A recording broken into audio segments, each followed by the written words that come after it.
আসসালামু আলাইকুম। আজকে আমাদের সমাজের অতীব জরুরি এবং গুরুত্বপূর্ণ একটি মাসআলা, দাঁড়িয়ে প্রস্রাব করার কি বিধান, এই সম্পর্কে ইমামদের মতামত বিস্তারিত দলিল-আদিল্লাহ সহ আলোচনা করার চেষ্টা করব ইনশাআল্লাহ। আমাদের সাথেই থাকবেন শেষ পর্যন্ত। পরিশেষে কার মাযহাবটি আমাদের কাছে বেশি গ্রহণযোগ্য এবং পছন্দনীয় সেটি আলোচনা করব।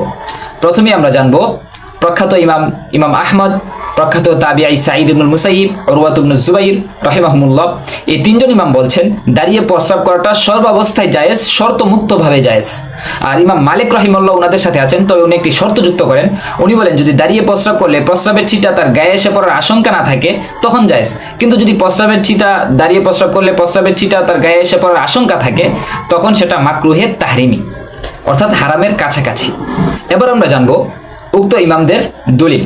ওনাদের দলিল হলো হুযায়ফা ইবনুল ইয়ামান রাদিয়াল্লাহু তাআলার হাদিস। তিনি বলেন আন্না নবী সাল্লাল্লাহু আলাইহি ওয়াসাল্লাম আতা সুবাতাতা কওমিন, রাসূল সাল্লাল্লাহু আলাইহি ওয়াসাল্লাম একবার এক সম্প্রদায়ের ময়লা ফেলার স্থানে আসলেন, ফাবালা আলাইহা কাইমান, এবং সেখানে তিনি দাঁড়িয়ে প্রস্রাব করলেন। এর দ্বারাই তারা এই ইমামগণ দলিল দেন যে দাঁড়িয়ে প্রস্রাব করাটা জায়েজ। এবার আমরা জানবো প্রখ্যাত এবং বিজ্ঞ দুই ইমাম শাফিঈ এবং ইমামে আজম আবু হানিফা রাহিমাহুল্লাহ আমাদের মাযহাব হলো দাঁড়িয়ে প্রস্রাব করাটা যদি কোনো উজর বশত হয় তাহলে জায়েজ, কিন্তু যদি কোনো উজর ছাড়াই কেউ দাঁড়িয়ে প্রস্রাব করে, সবসময় দাঁড়িয়ে প্রস্রাব করে, তাহলে এটা হবে মাকরুহে তানজিহি। আমাদের দলিল হলো মাকরুহ হওয়ার উপর দলিল হলো আয়েশা রাদিয়াল্লাহু তাআলার হাদিস। তিনি বলেছেন মান হাদ্দাসাকুম আন্না নবিয়্য সাল্লাল্লাহু আলাইহি ওয়াসাল্লাম কানা ইয়াবুলু কাইমান, যেই কিনা তোমাদের কাছে বর্ণনা করবে যে রাসূল সাল্লাল্লাহু আলাইহি ওয়াসাল্লাম দাঁড়িয়ে প্রস্রাব করতেন, ফালা তুসাদ্দিকুহু, তাকে তোমরা সত্যায়ন করবে না। মা কানা ইয়াবুলু ইল্লা কাঈদান, রাসূল সাল্লাল্লাহু আলাইহি ওয়াসাল্লাম সর্বদাই তিনি বসেই প্রস্রাব করতেন। এছাড়াও উমর রাদিয়াল্লাহু তাআলার একটি হাদিস আছে যে রাসূল সাল্লাল্লাহু আলাইহি ওয়াসাল্লাম একবার উমর রাদিয়াল্লাহু তাআলাকে দাঁড়ানো অবস্থায় প্রস্রাব করতেছেন, এটা দেখে রাসূল বলেন লা তাবুল কাঈমান ইয়া উমর, হে উমর তুমি দাঁড়িয়ে প্রস্রাব করো না। উমর রাদিয়াল্লাহু বলেন মা বুলতু কাঈমান বাদু, এরপর আর আমি কখনোই দাঁড়িয়ে প্রস্রাব করিনি।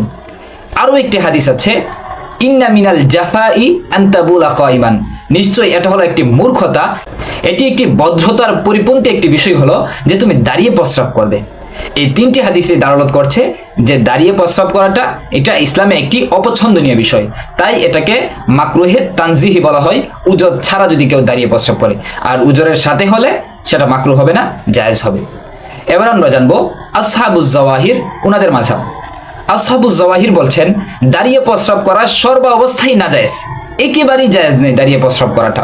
ওনাদের দলিল এই যে তিনটি দলিল দেওয়া হয়েছে, দাঁড়িয়ে প্রস্রাব করা অপছন্দনীয় হওয়ার ব্যাপারে যে তিনটি দলিল দেওয়া হয়েছে, এগুলোই ওনাদের দলিল যে দাঁড়িয়ে প্রস্রাব করাটা একেবারেই নাজায়েজ। পরিশেষে আমাদের পছন্দনীয় মাযহাব সেটি হলো আল্লামা কাশ্মীরি রাহিমাহুল্লাহ বলেন যে বর্তমানে দাঁড়িয়ে প্রস্রাব করাটা মাকরুহে তাহরিমি, অর্থাৎ এটা একেবারেই হারামের কাছাকাছি। আর আমরা জানি কোনো মাকরুহে তাহরিমি কাজ যদি কেউ বারবার করে তাহলে সেটা একেবারে হারামের পর্যায়েই চলে যায়। এটাকে হারাম কেন তিনি বললেন, কিংবা মাকরুহে তাহরিমি কেন বললেন? ওনার দলিল হলো রাসূলের আরেকটি হাদিস আছে মান তাশাব্বাহা বিকওমিন ফাহুয়া মিনহুম, যে ব্যক্তি কোনো কওমের সাথে কোনো সম্প্রদায়ের সাথে সাদৃশ্য রাখলো সে যেন ওই সম্প্রদায়েরই অন্তর্ভুক্ত হয়ে গেল।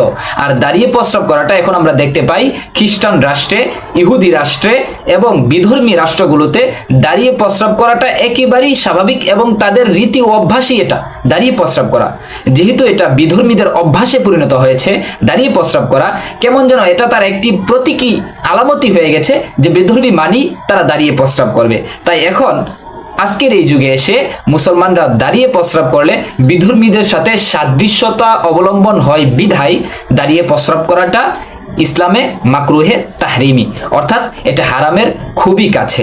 তাই আপনারা দাঁড়িয়ে প্রস্রাব করা থেকে বিরত থাকবেন। পরিশেষে যারা দাঁড়িয়ে প্রস্রাব করার সপক্ষে রাসূল সাল্লাল্লাহু আলাইহি ওয়াসাল্লামের একটি হাদিস দাঁড় করিয়েছিলেন যে রাসূল সাল্লাল্লাহু আলাইহি ওয়াসাল্লাম একবার এক সম্প্রদায়ের ময়লা ফেলার স্থানে এসে দাঁড়িয়ে প্রস্রাব করেছেন, তাদের দলিলের জবাব হলো রাসূল সাল্লাল্লাহু আলাইহি ওয়াসাল্লাম ওই সময় দাঁড়িয়ে প্রস্রাব করেছিলেন কারণ ওনার কোমরে ব্যথা ছিল, তাই তিনি বসতে পারছিলেন না। এটি বাইহাকি ও অন্য আরেকটি কিতাবে এই হাদিসটি বর্ণিত হয়েছে যে রাসূল সাল্লাল্লাহু আলাইহি ওয়াসাল্লাম সেখানে দাঁড়িয়ে প্রস্রাব করেছিলেন জারহান কানা ফি মিবাদিহি, একটি রোগের কারণে, একটি ব্যথার কারণে, যে ব্যথাটা তার কোমরে ছিল।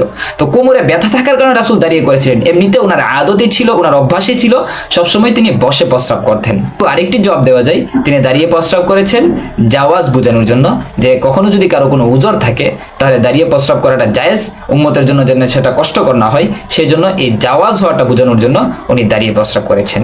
পরিশেষে আমাদের পছন্দনীয় মাযহাবটা আবারও বলে দিচ্ছি, সেটি হলো দাঁড়িয়ে প্রস্রাব করাটা বর্তমানকালে মাকরুহে তাহরিমি, হারামের একেবারেই কাছে, হারামের ঘাড়ে নিঃশ্বাস ফেলে এটা যদি বারবার আমরা কেউ করি তাহলে এটা একেবারেই হারাম হয়ে যাবে।